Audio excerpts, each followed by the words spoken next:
Hello guys, let me introduce myself before. My name is Tamara Aulia Fahira. Now I will discuss about definition and theories of first language acquisition.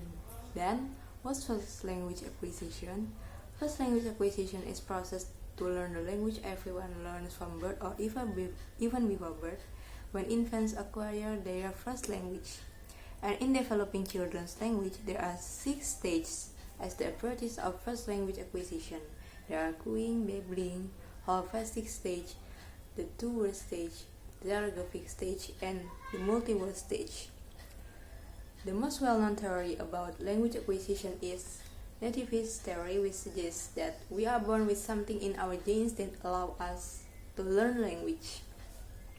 It proposes that there is theoretical language acquisition device, or LAD, somewhere in our brains that is responsible for learning a language the same way the hypothalamus is responsible for maintaining your body temperature.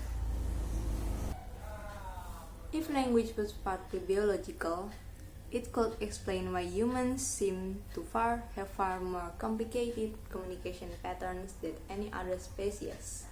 Nativist theory also suggests that there is a universal grammar that is shared across differing languages because this grammar is part of our genetic makeup.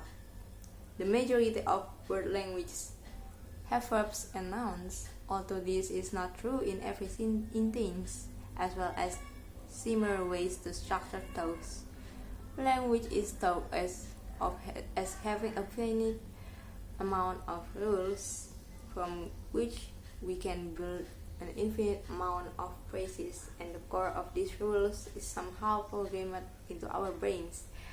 This is an ideal theory for explaining how young children can learn such complicated ideas so quickly, or why there are so many similarities in language around the world.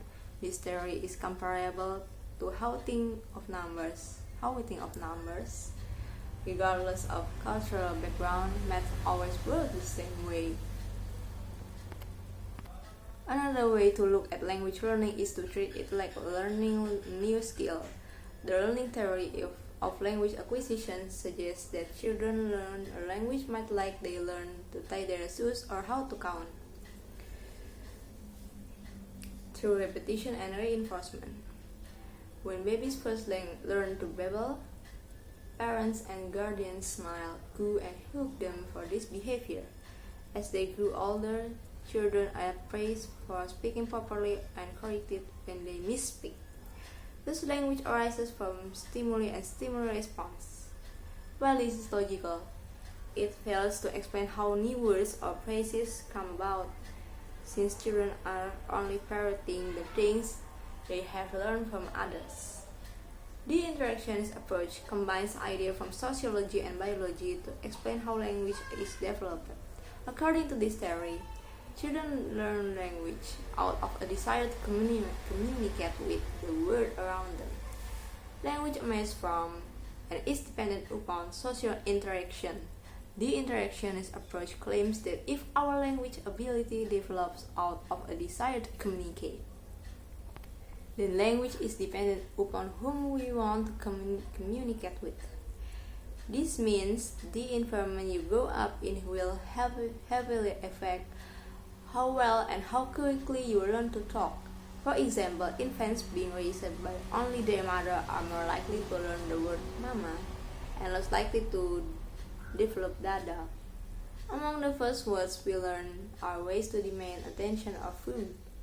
If you've ever tried to learn a new language, you may recognize this theory's influence. Language classes often teach commonly used vocabulary and phrases first, and then focus on building conversations rather than simple word memorization. Even when we expand our vocabularies in our native language, we remember the words we use the most.